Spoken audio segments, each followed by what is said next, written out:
Assalamualaikum warahmatullahi wabarakatuh. Kami dari kelompok 2 mata kuliah Filsafat Pendidikan. Di sini kami akan menjelaskan hubungan filsafat dengan filsafat pendidikan. Sebelumnya kami akan memperkenalkan diri terlebih dahulu. Perkenalkan, nama saya Indah Herani. Saya sebagai moderator dan juga merupakan pemateri pertama. Kedua, teman saya bernama Raihan Fadli Rahman sebagai pemateri kedua.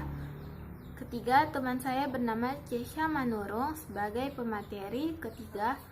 Keempat, teman saya bernama Herlina P. Sigalingging sebagai pemateri keempat. Baiklah, kami akan memulai hasil diskusi kelompok kami.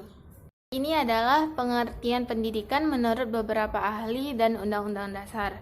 Berdasarkan pengertian pendidikan tersebut, dapat kita simpulkan bahwa pendidikan adalah suatu proses pengajaran yang dilakukan oleh orang dewasa kepada anak-anak sebagai bentuk pembekalan diri agar anak-anak tersebut dapat bertahan dan mampu bersaing di dalam lingkungan masyarakat yang luas. Selanjutnya akan dibacakan oleh pemateri kedua. Semuanya, nama saya Raihan Fadli Rahman Harhab. Saya akan menjelaskan unsur esensial yang tercakup dalam pendidikan. Dari pengertian para ahli dapat kita ambil gambaran sebagai berikut unsur esensial. Yang pertama, pendidikan dapat diartikan dalam arti sempit dan luas. Dalam arti sempit, pendidikan adalah proses transformasi pengetahuan, sikap, nilai-nilai, perilaku, dan keterampilan dari pendidik pada peserta didik. Dalam arti luas, pendidikan adalah proses pembudayaan yang berlangsung sepanjang hidup manusia. Yang kedua, pendidikan mengandalkan adanya hubungan antara dua pihak, yaitu pendidik dan subjek didik yang saling memengaruhi, walaupun berbeda kemampuannya untuk melaksanakan proses pendidikan. Yang ketiga, pendidikan adalah proses sepanjang hayat yang tidak dapat berhenti sampai manusia menghadapi kematian. Yang keempat, pendidikan merupakan usaha yang menjadi ciri khas manusia. Saya akan juga menjelaskan pengertian filsafat. Kata filsafat pertama kali muncul di Yunani. Philos yang artinya cinta yang sangat mendalam, sophia yang artinya kebijakan atau kearifan. Filsafat berarti cinta kebijaksanaan. Maksudnya adalah para filsafat diharapkan untuk bijaksana dalam kehidupannya. Istilah filsafat sering kita gunakan secara populer dalam kehidupan sehari-hari, baik secara sadar maupun secara tidak sadar. Dalam penggunaan populer, filsafat dapat diartikan sebagai suatu pendirian hidup atau individu dan dapat juga disebut sebagai pandangan masyarakat. Terdapat dua objek kajian filsafat. Yang pertama, objek kajian material meliputi segala sesuatu yang ada di dunia, Tuhan, alam, dan manusia. Yang kedua, objek kajian formal berdasarkan sudut pandang hakikatnya. Hakikat artinya kebenaran yang sebenarnya. Dalam hal ini, para filsafat berusaha untuk membahas hakikat segala sesuatu. Spot membagi cabang filsafat menjadi dua bagian, yaitu cabang filsafat melalui materi dan cabang filsafat melalui isi dan bahan. Halo semuanya, selamat siang. Perkenalan, nama saya Cici Garbisa Manurung. Saya dari kelompok 2 akan menjelaskan materi terakhir kami, itu tentang cabang-cabang filsafat. Yang pertama, logika. Logika adalah kesimpulan dari suatu perangkat tertentu yang mempunyai dua cabang, yaitu logika deduktif yang berusaha membuat aturan-aturan, sedangkan yang kedua, logika induktif mencoba menarik kesimpulan yang tidak dari susunan. Yang kedua, metodologi. Metodologi pengetahuan tentang metode dan khususnya metode ilmiah. Yang ketiga, metafisika. Metafisika adalah cabang-cabang yang mengenai yang ada.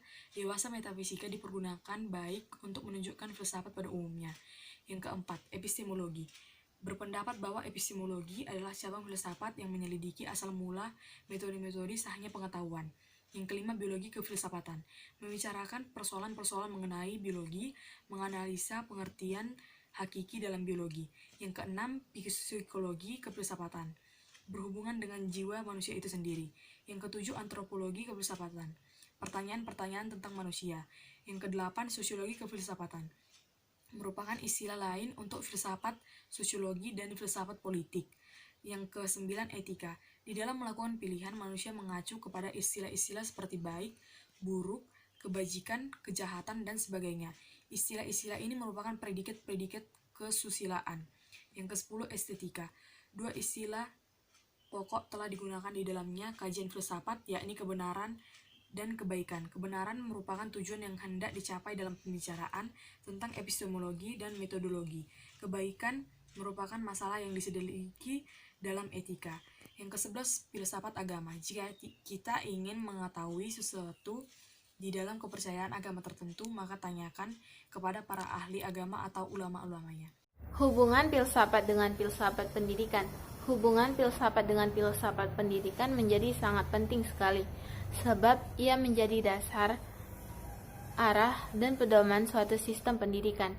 Filsafat berfungsi memberi arah bagi teori pendidikan yang telah ada menurut aliran filsafat tertentu yang memiliki relevansi kehidupan nyata. Pengertian filsafat pendidikan. Filsafat pendidikan merupakan ilmu filsafat yang mempelajari hakikat pelaksanaan dan pendidikan. Bahan yang dipelajari meliputi tujuan, latar belakang, cara, hasil, dan hakikat pendidikan. Berikut ini adalah objek-objek kajian filsafat pendidikan. 1. Hakikat manusia ideal sebagai acuan pokok bagi pengembangan dan penyempurnaan. 2. Pendidikan dan nilai-nilai yang dianut sebagai suatu landasan berpikir dan memengaruhi tatanan hidup suatu masyarakat. 3. Tujuan pendidikan sebagai arah pengembangan model pendidikan. 4. Relasi antara pendidikan dan peserta didik sebagai sumber pendidikan. 5. Pemahaman dan pelaksanaan kurikulum dalam pendidikan. 6. Metode dan strategi pembelajaran yang disesuaikan dengan kondisi peserta didik. 7. Hubungan antara lembaga pendidikan dengan tatanan masyarakat dan organisasi serta situasi sosial sekitar. 8. Nilai dan pengetahuan sebagai aspek penting dalam pengajaran. 9.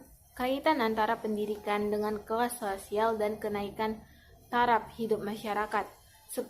Aliran-aliran filsafat yang dapat memberikan solusi atas masalah pendidikan. Demikianlah hasil penjelasan tentang hubungan filsafat dengan filsafat pendidikan. Kami membuka kolom diskusi pada komentar di bawah ini. Sekian dari kelompok kami. Jika ada kesalahan, kami mohon maaf. Kami akhiri dengan wassalamualaikum warahmatullahi wabarakatuh.